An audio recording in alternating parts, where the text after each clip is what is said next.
제목은 요셉과 마리아 그들의 공생애고요. 2장 41절에서부터 52절까지의 본문을 가지고 말씀 나누도록 하겠습니다.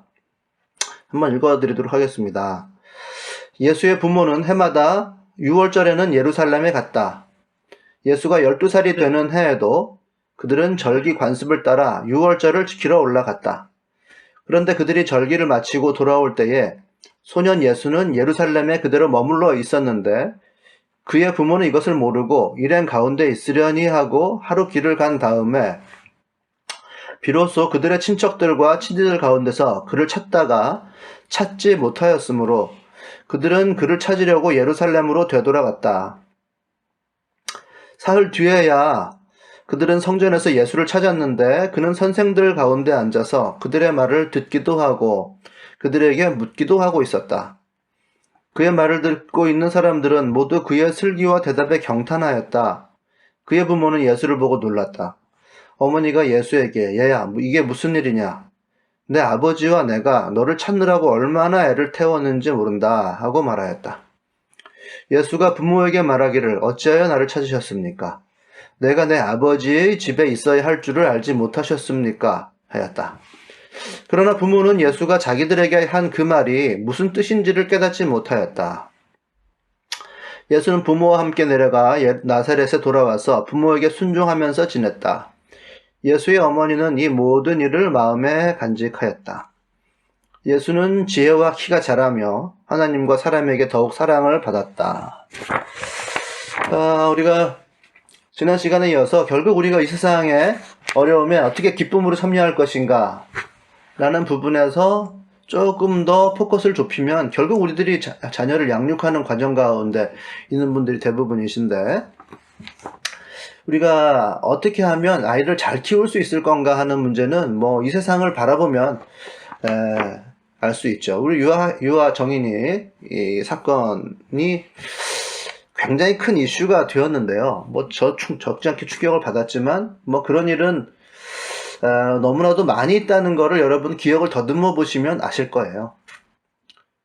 저는 이제 자세하게 듣기 싫은 이야기이고 듣는 것도 괴롭고 이미 많이 들으셨을 테니까 구체적인 정황을 말씀드린다기보다도 이게 일단 경찰이나 검찰이나 이런 데서 어떤 식으로 이 일들이 처리되어 왔는 걸 한번 점검을 볼 필요는 있다고 생각이 들어요.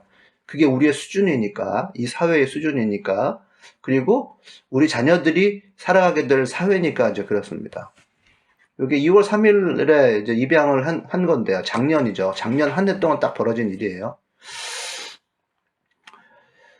그리고 5월 25일에 병원에서 이제 최초 신고를 한번 했는데, 경찰에서 나와가지고 내사 종결한 거죠. 그러니까 그 담당자가 이거 일의 전문가가 아니에요. 그 막내 순경이 오면 이제 담당을 다 싫어하니까 시키고 다른 데로 이제 가고 이런 식인데, 어쨌든 내사하고 종결이 됐어요. 내사 종결이라는 말은 그냥 그 자체에서 아무 일 없다가 이렇게 된 거예요. 그리고 6월 29일에 한 달 후가 되는데 이게 지인이 이제 신고를 한 거죠. 그래서 수사를 하긴 했어요. 이때는 수사를 했는데 무혐의 불기소 의견으로 검찰까지는 넘어갔네요. 그러니까 여기서 경찰만 문제가 되는 게 아니라 검찰에까지 송치가 됐으니까 검찰이 문제 뭐 했냐도 사실은 생각을 좀 해봐야 돼요. 그리고 9월 23일에 또 병원에서 신고를 했네요. 그러면 또 3개월 후인데 여기서도 다시 내사 종결, 다시 경찰이 나와가지고 봤는데 그거 별 문제 없다고 생각을 하고서 내사 종결 시킨 거예요. 그 사이사이에 여러 가지 증언들이 많이 있어요. 유모차를 뒤집었느니 애를 갖다가 한 손으로 대충 들고 엘리베이터를 탔느니 등등 이런 얘기가 있는데, 어쨌든 크게 보면 사건은 이렇게 벌어졌다는 거고, 그리고 이제 10월에 가서 병원에서 췌장의 어떤 절단으로 사망하게 됐습니다. 이제 이걸 보면 이게 우리나라의 어떤 전반적인 수준이라는 게 이런 거죠. 아이들과 관해서 뿐만이 아니라 전반적으로 사람 중심의 사회는 아닌 것이고, 오늘 신문을 보니까 이제 전담하는 부서라든지 전문 인력을 충원시키겠다는 대책이 이제 경찰에 되는 거예요. 이전까지는 없었다는 거죠. 그래서 이것이 지금 우리 아이들과 우리가 이제 마주하게 될 사회인 것이고, 우리가 어떻게 아이들을 잘 키울 건가가 굉장히 중요한 부분인 것 같아요. 그래서 저는 이 오늘 본문을 보면서 어떤 메시지를 제가 자기 완결성을 가지고 전하기보다는 또 여러분 스스로가 생각해 볼 수 있는 시간을 좀 드리고자 합니다. 요셉과 마리아가 자기를 또 뛰어넘는 어떤 인격을 가진 아직 아이지만 이 아기 12살짜리 소년 예수를 어떻게 키웠는지를 한번 볼 필요가 있어요. 보면 이들이 하는 건 일단 하던 대로 한 거거든요. 여기 42절을 보시면 12살이 되는 해를 맞았는데 그들은 절기 관습을 따라라고 되어 있는데, 이게 그들이 계속 하던 그대로 했다는 얘기가 되는 것입니다. 해마다 6월절이 되면 예루살렘에 가서 절기에 참여를 했다라고 하는 건데, 이 6월절이라고 하는 것은 붕 뛰어 올랐다는 거잖아요. 넘어갔다는 얘기입니다.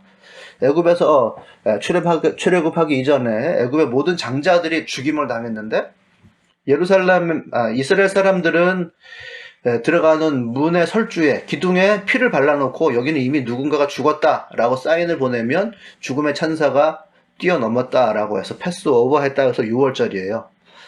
그것을 기념하기 위해서 관습을 따라해서 이 행사에 참여를 했다는 것인데, 거기서 무엇을 배웠을까가 궁금하더라고요, 저는. 전체 일정 속에서 예수가 배운 거예요. 그 사람들 속에서. 그 현대 세속 유대인들은 이걸 지키질 않는데요. 거기서도 이제 종교적인 유대인들은 지금 현재도 이 6월절 관습을 지킨다고 해요. 그래서 알아보니까 일단 청소를 한다고 합니다. 6월절을 맞이하기 전에. 그래서 구석구석에 누룩이 들어간 음식이나 뭐 이런 것들을 전부 다 치운다고 해요. 치우지 못하면 옆 사람한테, 이방인들에게 팔 수도 있다고 하네요. 그것을. 어쨌든 집안에는 누룩이 남아있으면 안 되는 거예요. 그리고 부모들이 일단 청소를 하면 아이들이 침대 밑이라든지 옷장이라든지 이런 데 구석구석 들어가가지고 다 먼지를 제거하고, 자기네들이 먹다가 흘린 빵가루라든지 과자 부스러기 같은 것이 있으면 다 살펴가지고 그것을 제거한다고 해요. 역시 누룩 같은 것이 집안에 남아있으면 안 된다는 거죠. 이것이 의미적으로는 부정한 것이나 악의를 제거한다, 뭐 이런 뜻이 있는 것 같습니다. 그러니까 누룩을 넣어서 발효시켰다라고 하는 것은 세상의 유혹이라든지 악이라든지 불순한 것은 들어올 수가 없다, 이것을 모두 제거하는 그런 뜻을 가진다고 해요. 어쨌든 삶에서 그런 것을 지속적으로 가르친다고 하는 거죠. 그리고 출애굽 당시의 사건을 재현하면서 식사를 한다고 합니다. 맛자라고 하는 거, 이제 누룩이 들어가지 않은 정말 밀가루만으로 반죽되어서 뭐 요즘은 과자처럼 되어 있다고 하는데, 그 과자 같은 것을 먹고 쓴 나물을, 어떤 당시에 진흙을 가지고 노동을 했잖아요. 진흙과 같이 생긴 비슷한 소스에 찍어서 쓴 나물, 약간 매운 맛이 나는, 그러니까 겨자 맛, 그런 나물 있죠? 냉이, 그런 것을 좀 매운 소스에 찍어서 이렇게 먹으면서 그때 하루하루 된 일들을 기억하는 그런 식사를 한다고 합니다. 그리고 포도주를 마셨다가 뭐 뱉었다가 등등 하면서 당시의 상황을 계속해서 1년마다 한 번씩 재현을 하는 거예요. 그러니까 하던 대로 한다는 거죠. 그 나라의 뭐 이건 종교니까 종교 사회적 관습에 근거해서, 뭐 좀 간단하게 얘기하면 그들이 하던 대로 버릇에 근거해서 하던 것인데, 이게 뭘 의미하느냐가 굉장히 중요한 거예요. 그러니까 그들의 삶이, 우리들은 이제 요셉과 마리아 때로 건너가서 생각한다면, 그들의 삶이 예수에게는 스스로 자기 정체성을 파악할 수 있는 울타리라고 추론을 해볼 수가 있는 거죠. 이 삶이. 이 전체적인 구조를 보면 요셉과 마리아는 예수가 당신이 하나님의 아들이라고 알려줄 수 있는 지혜나 지식은 없었던 걸로 보여져요. 그저 그들의 삶으로 예수의 부모가 가장 밑바탕에서, 정말 베이스죠, 밑바탕에서 정체성을 알려줄 수가 있었다는 거예요. 넌 하나님의 아들이라고 말로 이렇게 얘기를 해줄 수 있는 지혜가 있었던 것 같진 않아요. 그런데 더 필요도 없는 거죠. 더 심화된 지혜나 지식이 없다 하더라도 그들의 삶으로, 신앙적 삶으로 충분히 예수를 케어하고 있었던 것으로 보입니다. 뭐 사실 우리들 스스로도 그렇게밖에 할 수가 없죠. 여기 44절에 보시면 말이죠. 이제 돌아오는 길에 예수를 잃어버렸어요. 그리고서는 막 찾는데 그들의 친척과 친지들 가운데서 그를 찾다가 이런 말이 나오거든요. 이게 기본적인 삶이에요. 절기를 따라 사는 삶, 그리고 친척들과 친구 사이에서가 그들의 기본적인 삶이거든요. 그러니까 거기 사이에서 예수를 찾았죠. 그러니까 그들이 처해 있는 삶의 환경 자체가 아이를 위한 기본적인 교육이 된다는 것을 좀 발견을 할 수 있는 것 같습니다. 즉 살아가는 모습 자체가 가르침이라고 하는 거죠. 저는 그렇게 생각해요. 우리가 사는 모습이 자녀들에게 결국 가야 할 길을 충분히 보여주고 남는다고 저는 봅니다. 가야 할 길이라고 하는 게 하나님의 메시지라고 하는 거죠. 그것이 우리들 삶이라고 하는 게, 삶의 모양이 일종의 법이라고 따지면 헌법과 같은 거예요. 그리고 아이들 담아줄 수 있는 그릇과 같다고 저는 생각을 합니다. 물론 이제 말로 가르치는 게 불필요하다는 게 아니라 뭐 하지 마라가 주로 이제 많이 되겠죠. 뭐뭐를 해야 된다라고 하는 말이 많이 나오진 않아요. 보면은 뭐뭐가 필요하다 보다는 뭐뭐 하지 마라라는 말. 이걸 어떻게 생각하면요, 하지 마라라는 말은 이제 열을 식히는 거거든요. 워워 하면서 주저앉히는 거고 아래로 내려가는 것을 의미를 해요. 차갑게 만드는 건데, 그러나 이렇게 차갑게 이게 식히는 거는 뜨거워 봐야 식힐 수가 있는 거잖아요. 말을 아이들이 잘 듣는다. 예를 들어서 우리가 하는 말, 뭐뭐 하지 마라, 이건 안 돼, 저건 하면 안 된다, 이 울타리 안에 있어야 된다라고 하는 말을 잘 들으면요, 그게 약간 부작용이 생길 수가 있습니다. 그거는 좀 생각을 해보실 필요가 있어요. 저는 말로 제지를 하지 마라고 말씀드리는 것이 아니라 무조건 삶의 모양만 잘 살아라고 말씀드리는 게 아니에요. 그게 필요한데 말로 아이들에게 어떤 울타리를 점점점 좁혀서 행동의 반경을 좁혀놓고 계속해서 아래로 하지 마라라고 하는 것들만 있으면, 그런 것이 주가 되면 평생 발산을 해보지 못한 반쪽의 삶이 될 가능성이 굉장히 많아요. 어쨌든 말은 이렇든 저렇든 반항을 불러일으킬 가능성이 되게 많거든요. 아이들은 부모의 뒷모습을 보고 배운다고 하잖아요. 뭐 등짝을 보고 배운다고 하잖아요. 그런데 우리가 때로 특히 신앙적인 문제에 있어서 그렇습니다. 이거 잘 생각해 보셔야 되는데, 우리가 행동과 다른 말이 나올 가능성이 되게 많아요.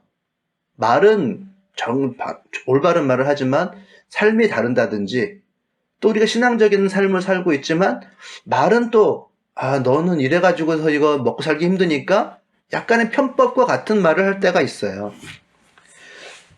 때로는 정면 충돌하는 말을 할 수도 있죠. 신앙적인 말 따로 하다가 실제적인 차원에서는 또 다른 말을 할 가능성이 굉장히 많은 것이 우리들이에요. 그럼 정면 충돌하는 말은요, 아이들에게 전혀 입력되지 않습니다. 앞에서 알았다 하더라도 그 말은 입력이 되지 않아요. 결국 우리들이 하는 삶과 맞는 말만 아이들에게 입력이 돼요. 그리고 행동과 말이 각도가 살짝 벌어져도 입력되지 않습니다. 만약에 그것이 아이들에게 받아들여지면 아이들은 편법을 알아버린 거라고 생각하시면 돼요. 우리들의 행동과 말이 다른데 그 말을 아이들이 진짜로 받아들이고 그렇게 살아간다라고 하면 애가 실제로는 아닌데 이렇게 살아야 유리하다는 뜻이구나 라고 하는 것을 아이들이 깨달았다고 보시면 딱 맞습니다. 아니면 현실을 너무 일찍 알아버렸던가. 현실을 너무 일찍 알아버리면 굉장히 큰 문제가 돼요. 현실을 일찍 알았다라고 하는 거는 뿌리가 약하다는 얘기예요. 아이들은 부모에게 일단은 많이 기대고 그냥 자기 모습으로 그대로 머물러 있는 그 기간이 필요해요. 그러면 아이들이 어린 짓을 하고 자기 원래 하고 싶어 하던 대로 말썽을 부리고 자기가 하고 싶은 것만 하고 이렇게 되는데 그때가 바로 뿌리가 형성되는 시기입니다. 그런데 현실을 너무 일찍 알아버리면 그 뿌리가 약하거나 생성되지 않은 상태가 되어버립니다. 그러면 컸을 때 반대의 기운이 오거나 힘든 일이 있으면 금방 훅 쓰러져 버리거든요. 그러니까 가장 중심에 있어야 될 게 뭐냐, 우리가 아이들을 가르치는데 가장 중심에 있어야 할 것은 부모가 살아가는 모습대로 아이들이 받아들이게 하는 것, 하던 대로 하는 것을 받아들이게 하는 것이 가장 중심에 있어야 돼요. 물론 우리들은 복음을 사는 것을 받아들이게 하는 것이 필요하겠죠. 아이 예수의 부모는 그 유월절의 가치관을 가르친 거잖아요. 복음을 사는 것이 무엇인지, 노예의 삶에서 자유의 삶으로 넘어와서의 삶이 무엇인지를 알려주는 거거든요. 그래서 그들이 유월절에 당시에 했던 일들을 재현하면서 밥을 먹을 때는 이렇게 앉아서 먹는 게 아니라 정말 자유한 사람처럼 누워서 밥을 먹어요. 누워서, 노예들은 누워서 밥을 먹을 수가 없죠. 그래서 누워서 자유롭게 웃으면서 연극을 하듯이 그렇게 6월절에 식사를 한다고 제가 공부를 좀 했어요. 그러니까 우리들이 받아들일 것도 바로 그런 것이고, 또 우리가 아이들에게 줄 것도 바로 그런 거죠. 우리가 살아가는 모습이 복음과 부합되는 모습의 삶, 그것이 아이들에게 가야 하는 것이다. 좀 그렇게 일단 예수의 부모들을 보고서 저는 느꼈고요. 그런데 보니까 예수는 부모를 뛰어넘어요. 우리 아이들도 그 사는 시대 자체가 앞서 있기 때문에 나를 뛰어넘습니다. 아이들이 언제나 내 밑에 있기를 바라시면 안 돼요. 나의 영향력 안에 있는 아이, 이런 거는 뭔가 약간 문제가 있는 거예요. 나를 뛰어넘는 아이라는 것이 일반적으로는 맞습니다. 그러니까 예루살렘으로 갈 때 여기서 며칠 정도 걸리는 여행길이거든요. 그 무리를 지어가야 이제 위험을 피하는 그런 길입니다. 근데 아이들과 함께 절기를 다 보내고 그 무리가, 그리고서 무리가 또 다시 돌아가요. 그런데 이 아이 예수 한 명이 예루살렘에 그대로 머물러 있는 거거든요. 오늘의 이 사건을 보면. 그 부모의 뜻과는 정말 다른 곳에 있는 거예요. 근데 그 부모의 뜻이라는 게 근본적으로 뭐냐 하면 안전이란 말이죠. 여기서 예루살렘에 그대로 남아있었다라고 할 때 제일 먼저 떠오르는 말이 뭐냐 하면, 여러분들 그 위험하게 혼자 애가 있다라고 하는 게 먼저 떠오르지 않겠어요? 부모의 뜻은 아이들을 안전하게 케어하는 것이고 자기 품 안에서 아이가 행복하게 자라는 것을 일단 기본적으로는 바라는 거잖아요. 그러나 예수는 예루살렘에 그대로 머물러 있었단 말이죠. 그 자체가 무엇을 의미하느냐 하면, 부모가 케어하는 그 반경 바깥에서 굉장히 위험한 곳에 있었다라고 하는 것을 부모 측에서는 인식하게 되는 거예요. 그리고 그 무리 중에 있을 것이라고 생각했는데 그게 바로 부모의 뜻인 거죠. 그 무리 가운데서 안전하게 원래 하던 대로 돌아가는 것이 부모의 뜻이었어요. 그런데 돌아가는 중에 하루가 지나서야 아이 예수가 없어진 것을 발견했습니다. 얼마나 좀 위험한 상황이 이제 벌어졌는지를 이제 직감하게 된 거죠. 결국 부모는 갔던 하루길을 되돌아서 성전으로 가는 수고를 합니다. 그때 아마도 공동체는 이미 갔을 거예요. 한꺼번에 다시 돌아갈 수는 없으니까. 공동체는 갈 길을 가고 부모 둘이서 다시 돌아갔을 겁니다. 굉장히 위험한 여행이 되는 거죠. 아이 하나가 위험한 지경에 빠졌다라고 하는 것이 발견되고 부모들도 같이 위험한 여행을 하게 되는 거예요. 이미 하루길을 왔어요. 그리고서는 공동체와 함께하지 못할 상황이 되어서 둘이서만 위험한 할 길을 되돌아가야 되고, 그날 되돌아가서 찾은 것이 아니라 보니까 그 다음 날에야 예수를 발견한 거예요. 그러니까 그들의 마음이 대단히 아주 심사가 복잡했을 겁니다. 뭐 애태움, 뭐 위험한 상황에 있어서 심란함, 또 뭐 화가 머리끝까지 났겠죠. 이것이 그 부모의 상황이라고 하는 거예요. 그런데 이게 누가가 얘기하는 예수의 전혀 다른 상황을 한번 보세요. 전혀 다른 정황을 누가는 보여주고 있습니다.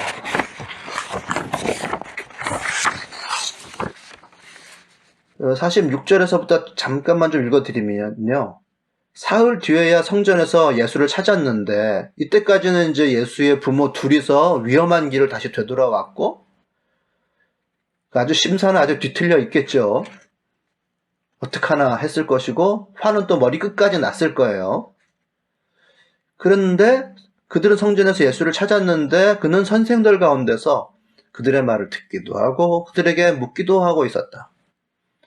그의 말을 듣고 있는 사람들은 모두 그의 슬기와 대답에 경탄하였다. 아주 평온한 모습이죠. 예루살렘 성전에서 학자들과 대화하는 중이었단 말이에요. 너무나 당연한 듯이 평온하게 여기가 자기의 집인 듯이 그리고 칭찬받으면서 질문하면서 이것이 예수의 상황이었단 말이죠. 더 나아가서 사람들은 그 소년 예수가 가진 하나님에 대한 지식과 지혜가 놀라움에 감탄하고 있었다는 거예요. 이미 아기 예수는 그의 부모가 가진 것 이상의 것을 하나님께 받았다는 말이에요. 아기 예수를 케어하는 부모 이상이 되어 있었다는 것을 이때 발견한 거예요. 예루살렘에 머물러 있는 예수, 왜 이랬을까? 부모 생각엔 이러지 않습니까? 겉으로 보면 부모의 통제에 따르지 않는 거죠. 굉장히 위험한 상황에 나간 거예요. 그러나 이 누가복음이 보여주고 있는 것은 부모의 그릇 안에만 머물러 있을 수 없음을 보여주고 있는 거죠. 이 아이 예수는. 그러니까 왜냐하면 이거 새로운 시대의 사람이에요. 아이 예수는. 그 미션을 위해서 태어났습니다. 하나님의 미션을 받은 자예요. 새로운 시대의 소명을 받은 자예요. 여기서 누가복음을 읽어보시면 부모들은 그들의 수준에서 아이를 케어하려고 굉장히 노력하고 있었고 안타까워했고 다시 되돌아갔고 위험을 감수했지만 아기 예수는 이미 그것을 뛰어넘었다라고 하는 것을 보여주는 건데요. 여기서 우리가 생각해 볼 게 예수니까? 예수니까지 라고 생각할 수가 있어요. 그러나 아닙니다. 예수님은요, 우리가 따라가야 될 하나님 나라의 모델이에요. 그리고 100% 인간으로 오셨어요. 예수니까 그렇게 했지. 그거 아니고요. 하나님은 이 땅에 이 사람들을 내실 때 다 자기 세대의 미션을 가지고 이 땅에 보내셨어요. 예수님뿐 아니라 사람들은 다 자기 세대의 소명을 가지고 태어납니다. 이 누가가 그래서 절묘한 표현을 한 거예요.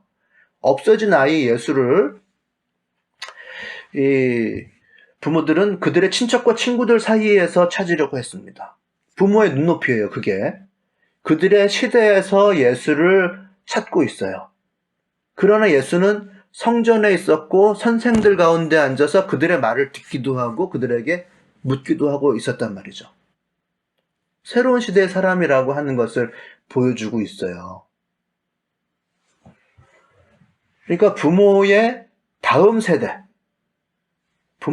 세대를 책임진다는 의미에서 어떻게 보면 더 고급의 미션을 받은 사람들이 차세대예요. 우리들의 자녀입니다.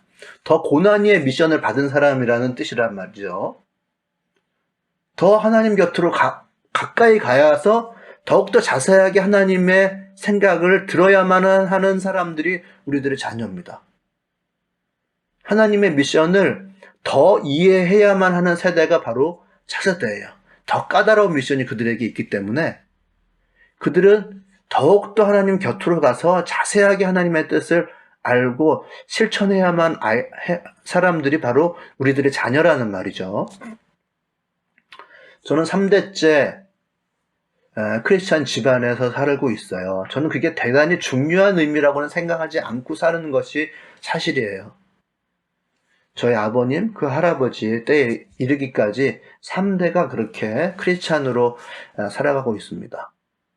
그래서 저희 아버지는 성전을 지어서 하나님께 바쳐야 된다라고 하는 그 소명으로 살았고, 그 전 때에는 오로지 하나님을 모시고 사는 것이 이 집안을 살리는 길이라고 생각해서 살았고, 이렇게 3대가 있었는데 각 세대마다 감당해야 될 임무가 달라요. 저 때에 오면 하나님을 섬기는 것 자체가 종교적인 모습만 가지고 있는 것이 아니라 실제 사회적인 차원에서 그것이 실제로 구현되어야 한다라고 하는 것으로 저에게 있어서는 신앙의 미션이 달라져 있어요. 저희 부모님은 교회라고 하는 틀 안에서 교회를 온전히 세워서 하나님께 드려야 된다라고 하는 미션을 가지고 있었다면, 물론 그것이 나쁘다라고 하는 것은 아닙니다. 하지만 저의 세대에서는 저의 미션이 있다라고 저는 생각하고 있거든요. 그리고 그것이 더 고난이다, 더 까다롭다, 더욱더 힘든 세상에서, 하나님을 모시고 살기가 더욱더 힘들어진 세상에서 더욱더 디테일하게 과정을 밟아가지 않으면 하나님을 온전히 섬길 수가 없다라고 생각하는 게 저고, 우리 다음 세대는 하나님을 섬기기가 더욱더 어려운 시대가 될 거예요. 더욱더 교묘하게 세상은 하나님 나라를 역공할 거예요. 그리고 하나님 나라의 정신 자체를 훼손하려고 할 겁니다. 예루살렘 성전이 의미하는 것, 예수는 예수와 함께 부모를 따라가지 않고 예루살렘 성전에 남아 있었어요. 그것이 의미하는 것은 하나님 곁으로 더 가까이 가야만 한다라고 하는 거거든요. 성전은요, 건물을 포함하는 전체 구역을 의미하기도 해요. 하지만 성전은 한마디로 말하면 신전이에요. 하나님이 계신 곳입니다. 가장 신성한 곳에 예수는 가 있었고, 이것이 내 집이라고 예수는 이야기하고 있습니다. 가장 신성한 곳, 하나님이 계신 곳, 가까이에서 하나님의 말씀을 듣고자 했던 것이 아이 예수고, 그것이 필요해요. 그리고 또한 예수님은 나중에 이 성전에서 적을 만나게 되죠. 적을 가르치거나 마주치는 곳입니다. 여기에서 상인들을 몰아내고 돈 바꾸는 자들의 통을 뒤집어 엎고 경고하신 곳이에요. 가장 오염되어 있는 곳이 바로 이것입니다. 예수님이 최종적으로 싸워야 할 것이 바로 이 예루살렘 성전이었고, 이것이 나의 아버지의 집이라고 예수님은 얘기를 하고 있는 것이란 말이죠. 뭐냐 하면, 저는 이걸 아무 때나 이렇게 막 갖다 붙이려고 하는 것이 아니라, 예수니까 그렇게 했다가 아니라 우리 아이들이 끝내 살아야 할 곳이라고 하는 것이 어디냐라고 하는 걸 우리가 정말 성경을 보면서 잘 짚어내야 돼요. 우리 아이들은 예수 가운데로, 하나님 가운데로 조금 더 깊이 들어가서 더 깊이 있게, 더 자세하게 하나님의 뜻을 알지 않으면 하나님의 삶을 살 수가 없는 시대에서 살 거예요. 교묘하게 우리 아이들의 정신을 헤집고 들어오는 물질 물명이라고 하는 것이 좋은 것인지 나쁜 것인지 적인지 아군인지를 구별하기 힘든 그런 사회에서 살아가게 될 가능성이 굉장히 많아요. 우리가 공부를 많이 했지만 이해하기 힘든 곳이 될 가능성이 굉장히 많습니다. 그런 곳에서 우리 아이들은 살아가야 되는데, 우리 아이들은 우리를 뛰어넘는다는 거죠. 뛰어넘지 않으면 안 되죠. 그것이 우리가 아이들을 바라볼 때에 가져야 될 그런 생각인 것 같습니다. 이해할 수 없죠. 무리를 따라 돌아가야지 왜 자기가 뭐라고 예루살렘에 남아있어요? 그들이 보기에는 너 어린아이가 주제 넘는다 생각할 수도 있을 거예요. 한국 사람들 같으면. 그들의 정서가 어땠는지는 모르겠어요. 한국 사람들은 위아래를 따지고 이제 급을 나누고 어른과 아이를 나누고 하니까 너 대단히 무례하구나, 혹은 건방지구나, 네가 해서는 안 된 일을 했다, 된다 아니다로 이제 나누겠지만, 당시 이스라엘 사람들 어땠는지 제가 모르겠습니다만은, 그러나 아기 예수는 분명히 이 부모들의 그릇을 뛰어넘는 더 뛰어난 그릇으로 이미 성장해 있었다.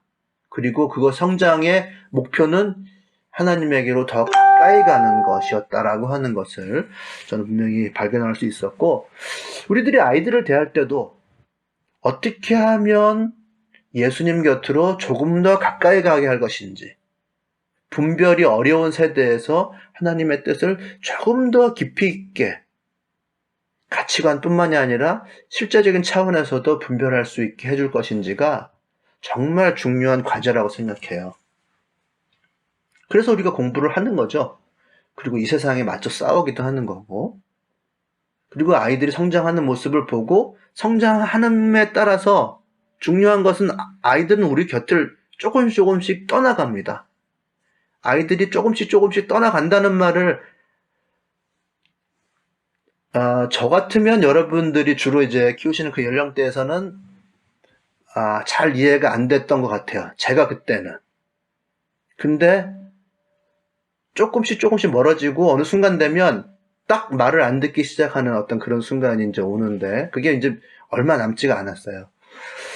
아이들이 그렇게 점점 멀어가면서 우리들의 공생애가 시작된다고 보시면 돼요. 아이들이 떨어져 나가면서 내가 품고 내 가정에 있던 아이들이 아니라 이젠 사회에 있는 아이들을 케어한다는 의미에서 우리 아이들만 케어해서는 아무 소용이 없고, 그와 함께 있는 전체 사회를 같이 케어하지 않으면 아이들의 안전도, 미래도, 그리고 아이들의 마인드도 제대로 케어할 수가 없는 시점이 옵니다. 이제 부모들의 이야기는 이제 10% 이하로밖에 받아들여지지 않아요. 초등학교 딱 1학년 되면. 90%는 학교에서의 아이들과 선생님들이 해준 이야기를 받아들입니다. 그래서 여러분들이 반공이라든지 또 정의라든지 민주주의라든지 여러분들이 집에서 해주는 많은 이야기들은 현재는 거의 100%가 아이들에게 들어가겠지만 초등학교 1학년이 되면 그 이야기는 갑자기 10% 안쪽밖에 안 들어와요. 90%는 친구들과 선생님한테 들은 이야기가 아이들에게 입력이 되는 때가 금방 옵니다. 때문에 그때부터는 우리가 공생애를 살지 않으면 안 돼요. 선생님에게 이야기해야 되고, 전체 친구 사회들과 이야기해야 되고, 전체 환경과 분위기에 대해서 우리가 신경을 쓰지 않으면 안 되는 때가 오는데요. 힘들어지는 거죠. 미리 공생애를 시작해버린, 이미 예수의 길이 이런 거다라고 생각을 해버린 마리아처럼 우리가 살지 않으면 안 되는 거죠. 우리 본문을 조금 더 보시면 48절부터 52절을 다시 한번 좀 읽어볼게요. 얘야, 이게 무슨 일이냐? 내 아버지와 내가 너를 찾느라고 얼마나 애를 태웠는지 모른다 하고 말하였다. 예수가 부모에게 말하기를 어찌하여 나를 찾으셨습니까? 내가 내 아버지의 집에 있어야 할 줄을 알지 못하셨습니까? 하였다. 그리고 나서가 이제 중요한데요. 그러나 부모는 예수가 자기들에게 한 그 말이 무슨 뜻인지를 깨닫지 못하였다. 이미 넘어가 버린 거예요. 이 아이는, 이 아기 예수는 부모의 선을 넘어간 거죠. 예수가 자기들이 한 그 말이 무슨 뜻인지를 깨닫지 못하였다. 예수는 부모와 함께 내려가 나사렛에 돌아와서 부모에게 순종하면서 지냈다. 예수의 어머니는 이 모든 일을 마음에 간직하였다. 예수는 지혜와 키가 자라며 하나님과 사람에게 더욱 사랑을 받았다. 그러니까 얘야, 이게 무슨 일이냐? 왜 우리를 이렇게 만들었니? 이런 얘기예요. 내 아버지와 내가 너를 찾느라고 얼마나 애를 태웠는지 모른다. 이게 직역을 하면 슬픔과 고통 속에서 너를 찾아 헤맸다. 이런 얘기거든요. 그 얼마나 애가 없어졌으니까 난리가 났겠습니까? 이제 부모가 꾸짖는 거예요. 애타는 마음이 막 올라온 거죠. 근데 아이는 가장 중요한 것을 이야기하고 있어요. 가장 먼저 알아야 될 것을 이야기를 했죠. 부모가 말로 가르치진 않았을 거예요. 하지만 어찌해서 나를 찾으셨습니까? 내가 내 아버지 집에 있어야 할 줄을 알지 못하셨습니까? 즉 하나님은 나의 아버지죠. 육신의 부모가 나의 아버지일 뿐만 아니라 하나님이 나의 아버지고 내가 나의 집인 성전에 있어야 한다라고 하는 것. 이것이 우리들 자녀들에게 들어야 할 말이에요. 요 이야기가 나올 때까지 우리가 가르쳐야 되는 거죠. 말로 또는 우리들의 뒷모습으로. 그러나 부모는 예수의 대답을 깨닫지 못합니다. 하지만 예수의 어머니는 이 모든 일을 마음에 간직하였다. 알 수도 있고 모를 수도 있죠. 우리가 아이들을 케어할 수 있을 만큼 뭐 공부를 하고 심리학을 공부하고 아동 발달을 공부하고 하면서 케어할 수도 있지만, 그러나 우리가 하던 대로 살아가는 모습 속에서 아이들을 충분히 케어하고 자녀들은 배울 수 있어요. 그런데 이 마리아는 예수의 행보가 진절될 때마다 점점 깨달아지겠죠. 예수의 대답이 마음에 품고서 점점 마음 아파지겠죠. 어머니 심정이니까. 얘가 우리들이 품 안에 있기는 힘들겠구나. 그 길을 가지 않을 수 없다는 깨달음도 깊어질 거예요. 예수의 그 대답, 내가 성전에 있어야 된다라고 하는 거, 떠나서 그 무언가를 해야 된다라고 하는 거, 나의 아버지, 나의 성전, 그 안에서 내가 있어야 된다. 로마의 식민지 시대 아닙니까? 거기에 부모 곁을 떠나서 거기에서 무엇을 해야 된다는 얘기를 들었을 때 마리아는 이미 공생애를 시작한 거죠. 예수님은 30세 때 공생애를 시작하셨잖아요. 그러나 그의 부모는 18년 전에 이미 공생애를 시작한 거예요. 예수보다 먼저 공생애를 시작한 겁니다. 나의 삶을 하나님께 드리기 시작한다라고 하는 게 뭐냐면요, 아이를 내 곁에서 떠나서 하나님께 보내드리는 만큼 나의 삶을 드리기 시작하는 거예요. 내 혈연에 얽매였던 내 가정 안에 있었던 나의 삶이 타인을 돌보는 삶으로 전환되지 않으면 우리 아이들도 케어할 수가 없는 시대가 됩니다. 때문에 우리가 다음 세대를 담을 그릇을 준비를 해야 돼요. 우리 가정에서 아이들이 나 따라다닐 때는 이제 며칠 안 남았습니다. 슬슬 이제 안 따라다니기 시작할 거예요. 여러분들 자녀들 나이쯤 되면 어떨 때는 따라가고 어떨 때는 안 따라다닐 거예요. 교회도 내가 개인적으로 가자 해서 갈 때가 지금이 거의 마지막이라고 보시면 되는데요. 저희 아이들 셋을 보시면 분명히 아이들은 신앙이 그 마음속에 있어요. 신앙이 있고, 우리 아버지가 사는 삶은 보통 교회에서 하는 그런 기독교와는 다르다라고 하는 것을 이미 간파를 했어요. 그리고 그 삶이 설명되기가 굉장히 어렵다고 하는 것을 아이들은 알고 있습니다. 그래서 뭔가 다른 길 가는 것을 봤기 때문에 그것이 우리 아이들 가운데서는 분명히 뭔가 기존의 교회와 다른 이런 길로 살아가는 것이 있다. 뭐 말과 행동이 약간 다른 부분이 있을지도 모르겠어요. 하지만 전반적으로 어쨌든 간에 다 포기하고 그런 길을 간다는 것은 분명하게 봤을 겁니다. 문제는요, 그런 아이들의 신앙을 담을 그릇이 없어요. 교회가 없어요. 뭐 우리 공동체로 오면 좋겠지만 그 아이들이 오면 이제 어떻게 뭐 케어할 수 있는 어떤 시스템이라든지 뭐 이런 것이 있지는 않죠. 그렇다고 해서 어디 큰 교회 뭐 설교 잘하는 목사님 교회 가서 앉아 있다. 그것 자체가 뭐 저에게 있어서는 그나마 다행이다 뭐 이럴 수는 있겠습니다만은, 만약에 거기에 완전 동화되어 버린다고 하면 그것도 굉장히 큰 문제 아니겠어요? 이 차세대를 담을 수 있는 그릇이 없는 거예요.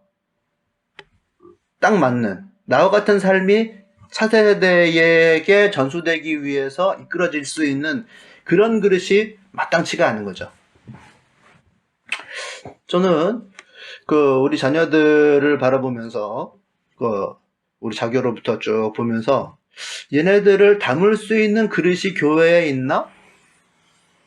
그것을 만들 때가 살짝 지났는데 아직까지 만들어지지 않은 것. 이 아이들이 스스로 그 안에서 민주주의적으로 자신들의 대표도 뽑고 된다 안 된다 책임도 한번 얘기를 해보고 그 안에서 스스로 움직여가고 공동체적인 삶을 살고 하는 이럴 수 있는 그릇이 생겨날 때가 되었는데, 그들이 성숙한 만큼 그냥 보통 교회에서 주일학교에서 잘 배우고 돌아오고 이런 것이 아니라 그 무엇인가를 우리는 분명히 보여줬을 텐데 그것이 아이들을 조금 더 체계적으로 이끌어갈 수 있는 그릇으로 외형화되었는지를 바라봤을 때는 아직까지는 없다고 하는 거죠. 그릇이 아직까지 준비가 되지 못했구나 하는 생각이 들어요. 우리가 여러 가지 교회에 대해서 이런저런 말을 많이 합니다. 교회 문제 많이 있다, 없다. 청년의 마음을 가지고. 그러나 우리 모두가 이제는 지긋하다고는 말씀 못 드리겠습니다만은 다음 세대를 양육하고 있는 입장이죠. 대안을 세우기에 굉장히 시간이 없는 사람들이 이미 되어버렸습니다. 무엇을 했느냐라고 볼 때 이런 봉사도 하고 저런 봉사도 하고 하는데요. 사실은 이제 부차적인 것이 되었고 차세대의 삶 자체를 담을 수 있는 그릇을 만들어내었는지 아닌지를 가지고 이야기할 때가 이미 되었습니다. 그것이 우리들의 공생애를 사는 첫걸음이라고 저는 봐요. 아주 본질적인 부분입니다. 그것이 없으면 우리들의 신앙이라고 하는 것은 전수되기가 굉장히 어렵습니다. 우리 아이들은 우리를 뛰어넘을 거예요. 그리고 굉장히 디테일하게 그들의 신앙의 삶을 살아갈 테고 딱 종교적인 형태만이 아니라 그 종교와 삶과 사회적 삶이 한 덩어리가 되어서만 가야 비로소 본질적으로 하나님의 삶을 살아갈 수 있는 그런 시대를 살아가게 될 것입니다. 그런 공동체적인 삶, 그런 공동체적인 교회, 그런 삶과 실천이 같이 어우러진 그런 그릇을 아이들에게 마련해 주는 것이 꼭 필요하다고 봅니다. 그것이 우리들에게 주어진 미션이라고 저는 분명하게 발견돼요. 네, 그것은 이제 우리들 모두가 당사자가 되어서 해결해야 될 그릇이라고 봅니다. 저는 주의 옷자락 만지며라고 하는 그 CCM 한번 들었거든요. 뭐 많이 부르기도 했습니다만은 그것이 우리들의 삶이에요. 그의 옷자락, 우리 하나님의 예수를 사랑하는 그 마음을 담은 노래잖아요. 그의 옷자락 만지며 그의 두 발을 씻기며 그냥 옷자락만 만지고 사랑하는 것이 아니라 점점 아래로 내려가서 두 발을 씻기며 주님 그 발에 입맞추며 나의 왕관을 그 발 앞에 내려놓는 것. 이게 우리들의 삶이에요. 우리들의 신앙의 삶이고 하나님을 사랑한다는 것의 의미입니다. 예수와 함께 손잡고 그냥 걸어가는 것이 아니라 이제 두 발을 씻기는 아래로 내려가는 삶, 실제적으로 우리들이 헌신을 보여준다고 하는 것은 공생애로 내려가면서 우리 아이들을 떠나보내면서 그만큼 노력과 힘든 삶이 우리들을 기다리고 있다는 거죠. 우리가 왕관을 내려놓고 그 아래 두 발에 입맞추는 그런 삶이 우리들의 삶이 될 거예요. 그래야만 우리들의 차세대가 살아갈 수 있는 그릇을 만들어낼 수가 있습니다. 내 가정에서 내 아이를 언제까지나 케어하기가 힘들어요. 내가 따라다니면서 보호를 해줄 수 있으면 좋은데 나를 따라다니질 않습니다. 일단 아이들은. 결국 하나님이 따라다니면서 그 아이를 케어해 주어야 하는데 그 하나님께서 그 아이들을 케어해 주실 수 있는 그 사회, 그 공동체를 만들어내는 것, 이것이 우리들의 공생애의 가장 큰 미션이 되지 않을까 그렇게 생각합니다. 그래서 오늘 요셉과 마리아와 그들의 공생애라는 제목으로 여러분들과 함께 말씀 나누었고요. 이것이 또 우리들 1년 살아가면서 여러 가지 일도 많지만 아이를 케어하는 거 일에 보통 시간을 많이 쓰실 거잖아요. 에너지도 많이 쓰실 거고 이렇게 하시는데 여러분들의 삶에 어떤 비교 신앙적인 힌트가 되었으면 합니다.